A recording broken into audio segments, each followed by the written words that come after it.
Founders Brewing Company facing some big backlash from a racial discrimination lawsuit. The company has closed its Detroit taproom. They have fired the general manager there, and now they're backing out of the Detroit Beer Festival. Now an employee protest is planned, and some shops in Detroit are pulling Founders beer. Tonight, for the first time, one of the brewery's co-founders is talking about these allegations. News 8's Heather Walker spoke with him today, and she's live downtown with this story tonight. Heather. So far, that backlash has been concentrated on the east side of the state in the Detroit area. Today, Founders tells me the allegations of racism are false, and it believes that will come out in court. Well, the lawsuit has kind of turned into a social media blitz, and unfortunately, people are reading the headlines and they're not reading the content. Founders Brewing Company co-founder Dave Engeber says race had nothing to do with the decision to fire Tracy Evans, who is black. And that is absolutely false.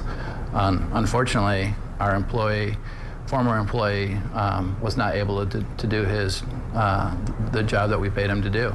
A leaked deposition with the general manager of the Detroit taproom has fueled anger over the allegations. In them, the GM says he doesn't know if Tracy's black, responding, "I'm not sure of his lineage, and I can't answer that," adding that he didn't know if Kwame Kilpatrick or Barack Obama were black either. And some people are upset by the GM's words, and some find it insincere that the GM said he didn't know the employee's race.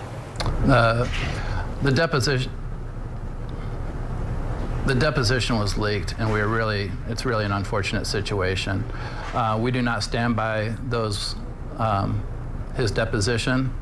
From day one, we acknowledge the fact that Tracy Evans is an African American. He was a team member here at Founders for many years.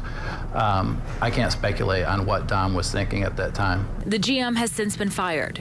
Is Founders a company that allows racial discrimination and/or harassment to take place? Absolutely not. Founders Brewing Company has been about celebrating people from all different walks of life, and has been from day one.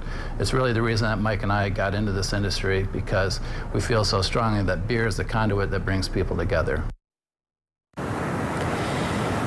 How long that taproom in Detroit will remain closed is unclear, but we are told that employees will be paid during this downtime. Now, Founders says it's just a temporary closing. Reporting live outside of Founders headquarters in Grand Rapids, Heather Walker, News 8.